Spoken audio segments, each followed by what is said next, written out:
ಎಲ್ರಿಗೂ ನಮಸ್ಕಾರ. ಇವತ್ತಿನ ವಿಡಿಯೋದಲ್ಲಿ ಸಂಜೆ ವೇಳೆಯಲ್ಲಿ ದೀಪ ಹಚ್ಚಿದ ನಂತರ ಮೊಸರನ್ನ ಯಾಕೆ ಯಾರಿಗೂ ಕೊಡಬಾರ್ದು ಮತ್ತು ಕೊಟ್ಟರೆ ಏನಾಗುತ್ತೆ ಅನ್ನೋದ್ರ ಬಗ್ಗೆ ತಿಳ್ಕೊಳ್ಳೋಣ.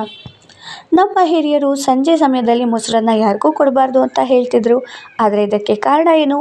ನಿಜವಾಗ್ಲೂ ಸಂಜೆ ಹೊತ್ತು ಮೊಸರು ಕೊಟ್ಟರೆ ಏನಾದರೂ ಸಮಸ್ಯೆಗಳು ಉಂಟಾಗುತ್ತಾ? ಬನ್ನಿ ತಿಳ್ಕೊಳ್ಳೋಣ. ಹಿಂದೂ ಸಂಪ್ರದಾಯ ಪ್ರಕಾರ ಮೊಸರು ಲಕ್ಷ್ಮೀ ದೇವಿಯ ಸಂಕೇತ ಅಂತ ಪರಿಗಣಿಸಲಾಗುತ್ತೆ.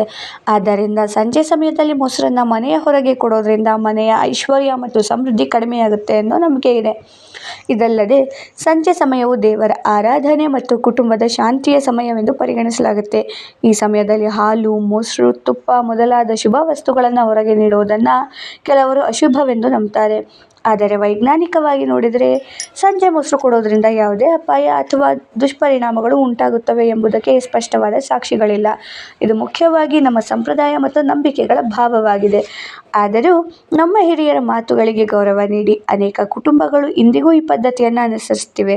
ಸ್ನೇಹಿತರೆ, ನೀವು ಸಂಜೆ ಹೊತ್ತು ಮೊಸರು ಕೊಡುವ ಪದ್ಧತಿಯನ್ನು ಪಾಲಿಸ್ತೀರಾ? ನಿಮ್ಮ ಅಭಿಪ್ರಾಯವನ್ನು ಕಮೆಂಟ್ನಲ್ಲಿ ತಿಳಿಸಿ. ಧನ್ಯವಾದಗಳು. ಮಾಹಿತಿ ಇಷ್ಟ ಆಯಿತು ಅಂದರೆ ವಿಡಿಯೋನ ಲೈಕ್ ಮಾಡಿ, ಶೇರ್ ಮಾಡಿ, ಸಬ್ಸ್ಕ್ರೈಬ್ ಮಾಡಿ.